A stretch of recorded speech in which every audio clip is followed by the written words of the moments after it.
What is up, Earth's mightiest subscribers? It's Ernie, Blerd Without Fear, and today I have a special guest in the building. We are going to be talking to Robert Jeffrey II, who is the writer and creator of Mine to Avenge, a comic series published by Evolution, and is just amazing. And we had him here last time when he was talking about Mine to Avenge number 2.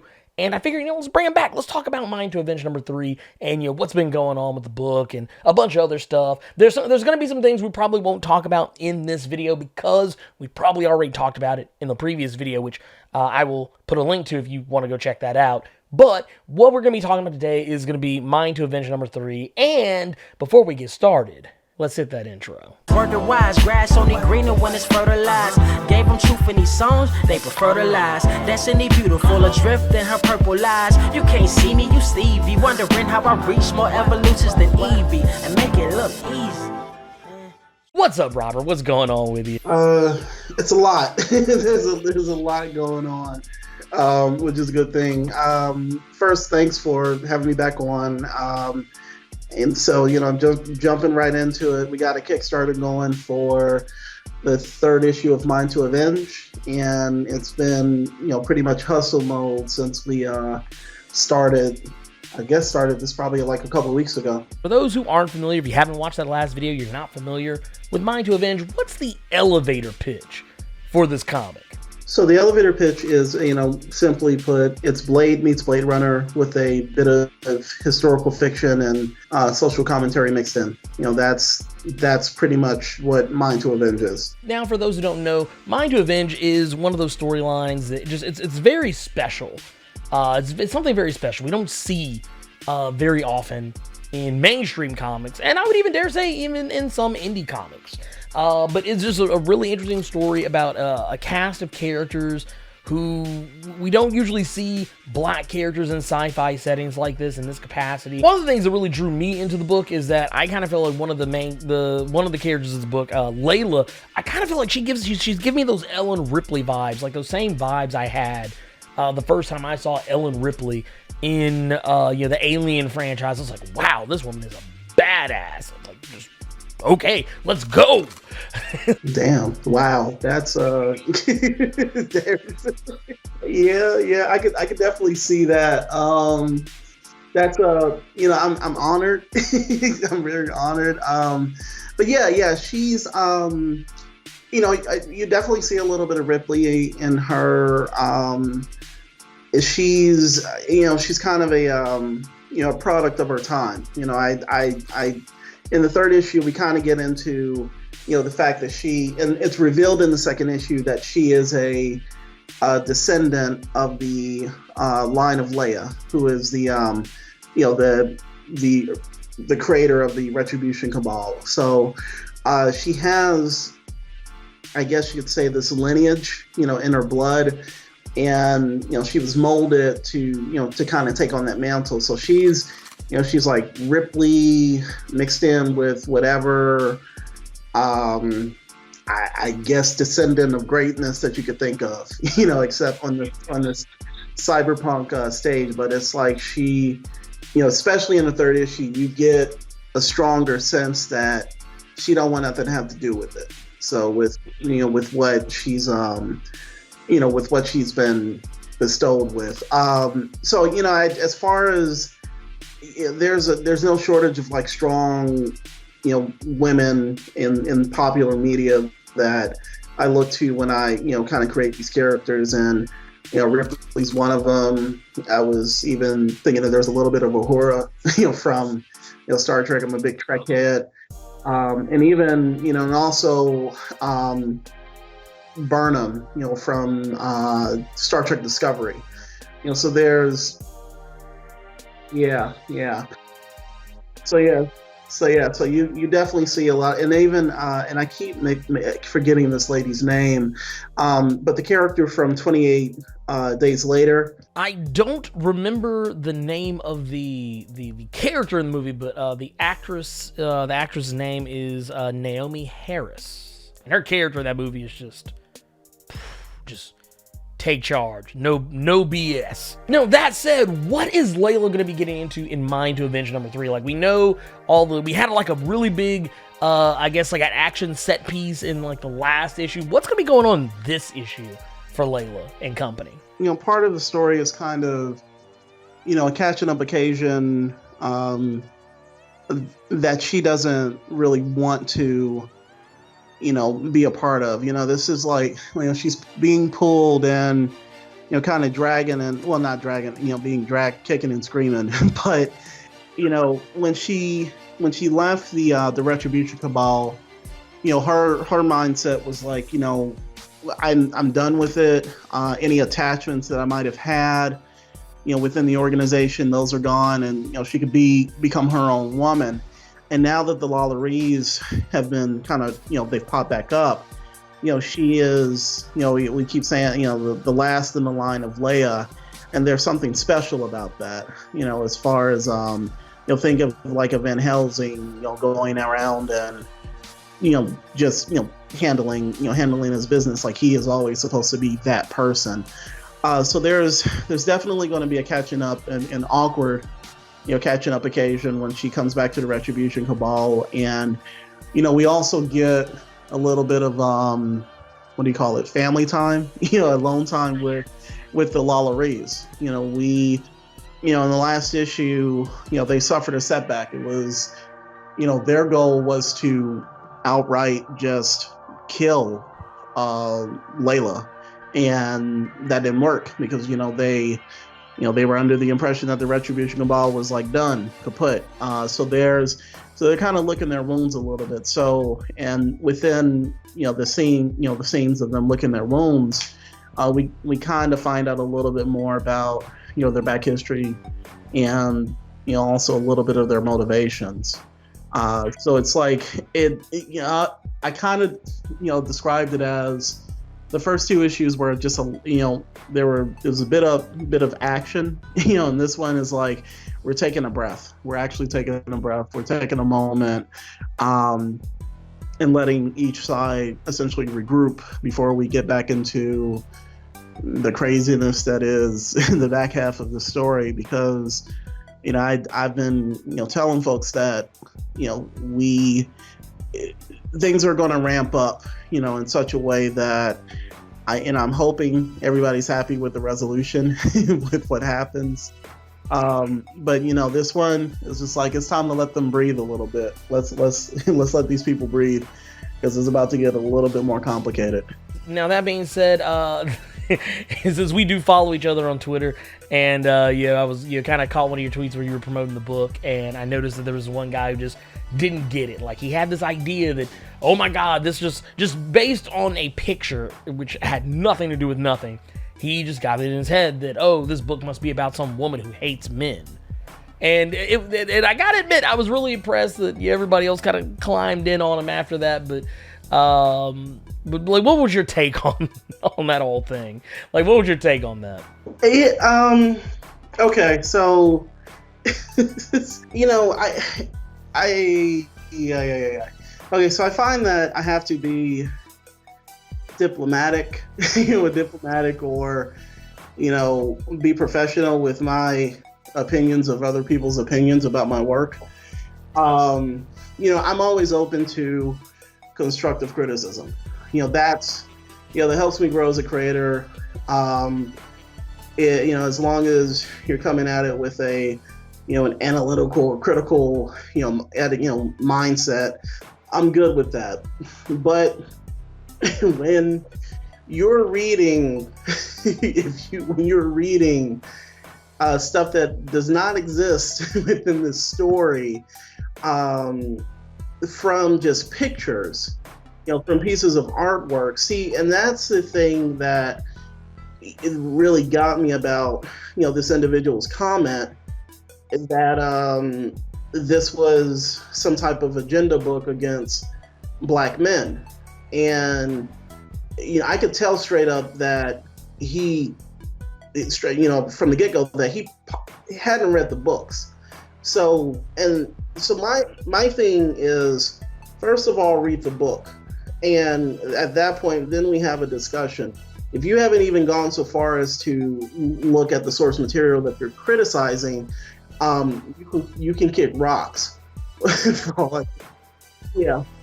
So, I'm trying to be as, I'm trying not to curse. So, but you can kick rocks because your opinion to me is not valid at that point. And the artwork that we were showing, because, with promoting the Kickstarter was, I think it was of Layla and Priya, and Travis was in there. Travis was, one of the characters. So it's just, it's one of those things where with the internet as a whole, not as a whole, with a certain demographic that, people say stuff, but they don't know what they're talking about. And, this is not, the only agenda that I would have with this book or with any of the stuff I show or that I write is to shine a spotlight on people who aren't often shown at the, kind of at the forefront or, featured at the forefront of these stories, like these sci-fi, fantasy, horror, speculative fiction stories that we all like. So that's my agenda, to have a, strong, presence of, people of color or people who are often relegated to the sidekick status or the bad guy status or cannon fodder. And as far as a comment, is about this being an anti-black male book, yeah, that's further. That's just because I have at this point four strong women of color. That's that nowhere in the book are they running around saying F the black, and it's not even that. So it was such a stretch, man. I mean, the only good that came out of it was I think we got some pledges. So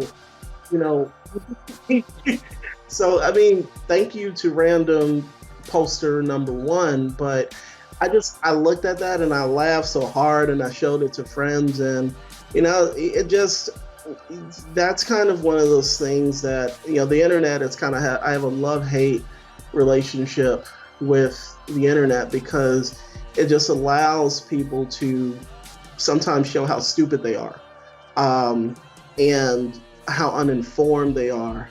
And I don't know if I even would have respect for the person if they had actually read the books and then still come to that conclusion, but at least they would have bought the books at that point. But it's just like, in this day and age when there's so much, there's so many ways that you can get played. Like you have to be smarter. And when I see comments that don't show intelligence, I either laugh or I keep it moving. But yeah, this is far from that. From what the poster was believed that, it was. So yeah, like I said, kick rocks and, please share my campaign. It's one of those things. I feel like people just, I hate when people say, oh, they're forcing this, ABC, whatever thing down my throat. They're holding a gun to my head to make me accept XYZ thing. I don't believe in that saying. I really don't, because it's a lot of times it's used hyperbolically, and really the statement itself is pure hyperbole. But a lot of times they use it almost too hyperbolically. It was really weird. But I always feel like, I've never in my life walked into a comic book shop and the proprietor of said comic book shop has literally pulled a gun to my head and said, read this. No one's ever done that. No one has ever done that. I don't think that's a thing, right? Well, I was going to say, who's giving away that pesky inclusion? Okay, now gotta get back into the comic proper. Is there any future plans that you have for Mind to Avenge? Have you already plotted out the next issue? How many issues you see yourself putting in to Mind to Avenge? Have you already set something out, or are you just gonna let the story go until it hits that natural, organic ending? Well, definitely for the 4th issue, I've started outlining. I'll admit I haven't gone to script just yet, but outlining is where I'm at in the process. So, and right now it's looking like this arc is going to end with a sixth issue. That's what I'm looking at right now. If I could do it in 4 and 5, I will, but I definitely want to allow the story to breathe. I've been kind of going back and forth about the 5 or 6 issues, and at the end of the day, I'm just like, let's just do it for the 6 and just play it safe. So that's kind of where things are at right now. With Mind to Avenge, and the third issue is we're in the pencils and inking stage, and the colors will come ASAP once that's done. But that's where the story or the scripting's at for right now. Now, another thing I wanted to ask is, what about the creative team on this one? Now, I know you had Matteo Illuminati and Loris Ravina with you on the last 2 issues. Are they going to be back for this one? Or are they going to be in it for the long haul with you on Mind to Avenge? Yeah, it's the same squad from the first show. Yep, same team. Yep, it's those are my ride or die folks. Just next to Sean Hill, who I did Route 3 with.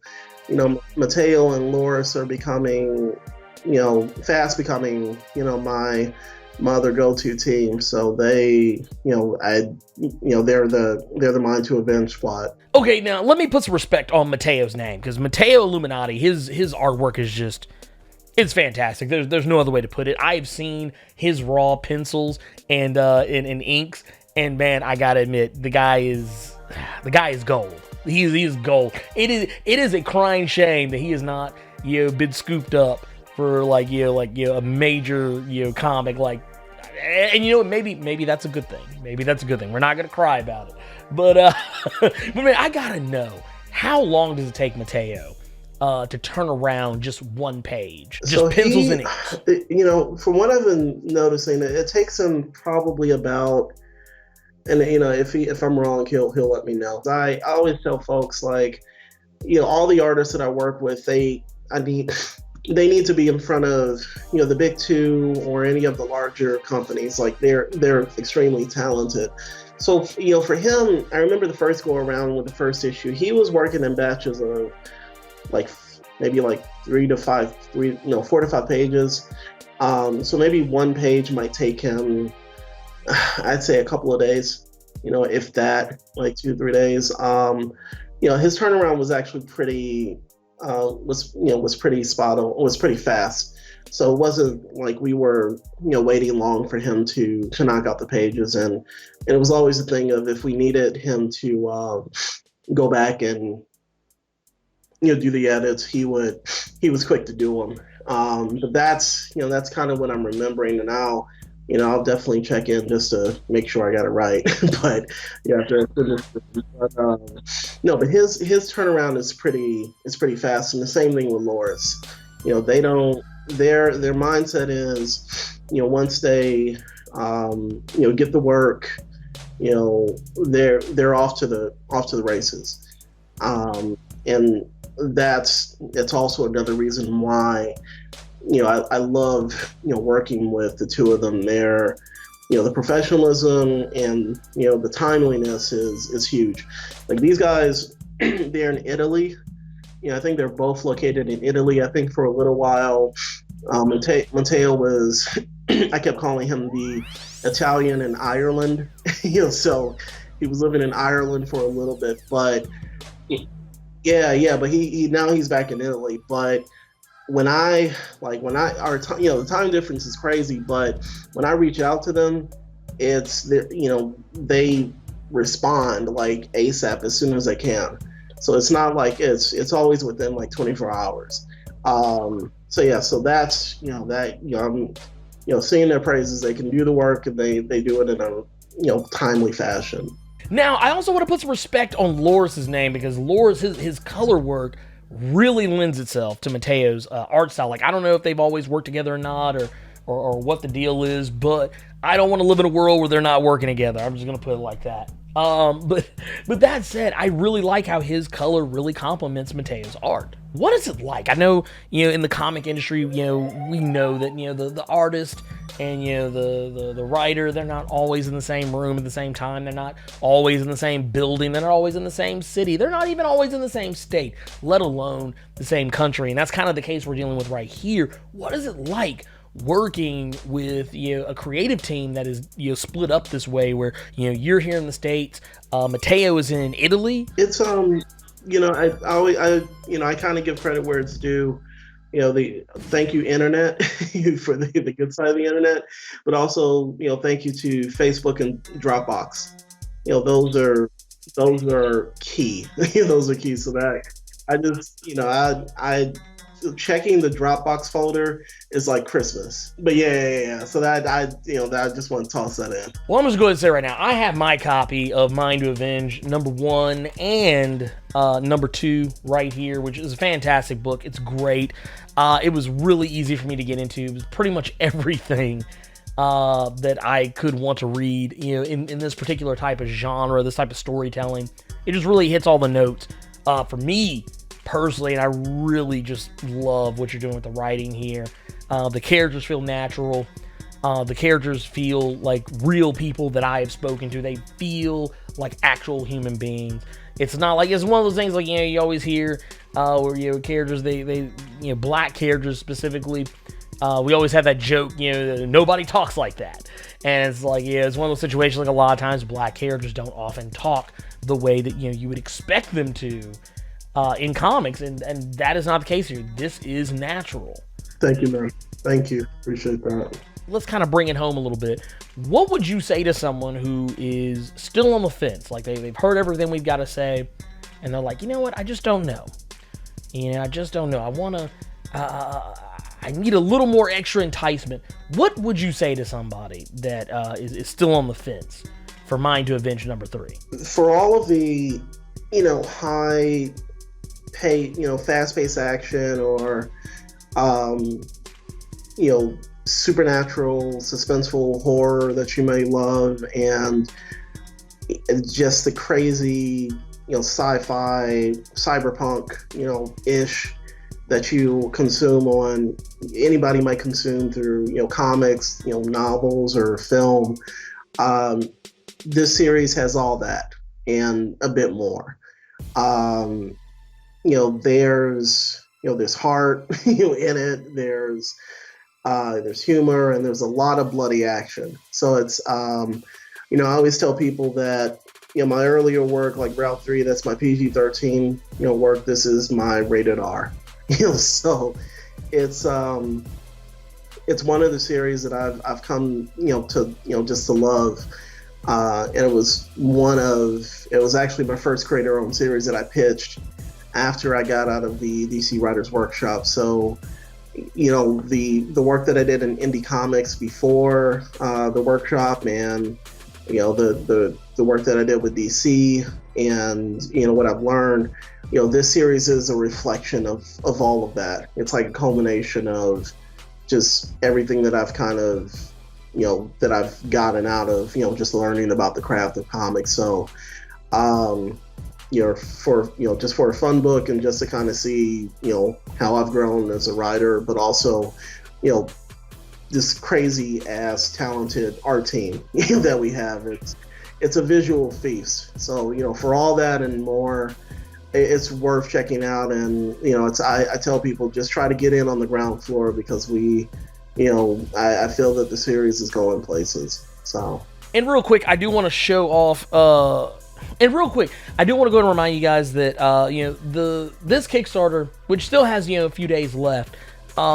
This one, there's lots of different tiers you can get in on. There's a $5 tier where you can pick up the digital copy of Mine to Avenge #3 in PDF form. You can also do $10 and get all 3 issues of Mine to Avenge in PDF format. You can also do the $10 pledge, where you can get a PDF version and a physical copy of Mine to Avenge #3. There's also a $20 level where you can get all 3 issues, both physical and PDF. And there's multiple other ones too. There's even some where you can get art prints and things of that nature. It's really cool. I think you should totally go check it out. One thing I will say is that there's no shortage of stuff that you can pick up on a Wednesday at your local comic book store where everybody should be going.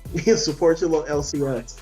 But I feel that we've put together a work that could stand on its own against anything that some of the larger companies are putting out, and that's my personal opinion. And so I feel that if you went into a store on a Wednesday and you saw like let's say the cover for the second issue, everybody would be like, oh, okay, let me try that. So I do want to say one last time, I just want y'all to see, just want to show off this cover, show off this fantastic. I don't know if you can. I'm trying to get in there. Yeah, look at that right there. Boom. Look at it. It's beautiful. It's great stuff. I love that. That's my favorite out of the three that Mateo has done so far. I just love the over the back look. That said, I do want to say thank you again, Robert, for coming on here and talking with me, rapping with me about this comic, and I look forward to having you back on again in the future. I have to get you back on one of these Blerd caves. Thank you, man. Thanks. Make sure to go follow Robert on social media. You can find him at SyncRKJ, which is SYNCHRKJ on Twitter, all caps. And you can also follow him at robertk.jeffrey on Instagram. So make sure to go check him out. And yeah, just go check it out. Go check out the Kickstarter. And hell, let me know what you think about it. Let me know what you think in the comments. Anyways, really enjoyed this interview. Robert, thank you again for being on here with me. Thank you, man. Thank you. We will see you all next time, but until then, let me know what you think about Mine to Avenge. Sound off in the comments. So hey, you made it to the end of the video. Awesome for you. If you enjoyed this video, and if you made it this far, I don't see how you didn't, do me a favor. Hulk smash that like button. And if you want to see more awesome videos like this one, make sure you click subscribe so you can become one of Earth's mightiest subscribers. And tap that bell so you know when I post up. Also, feel free to go check out my Patreon, where if you chuck in a buck, you can get early access to most of my videos up to a week early. And if you have time, make sure you swing by nerd901.com, where you can find more of my content as well as other amazing stuff. Anyways, until next time, I love you 3000 plus ultra!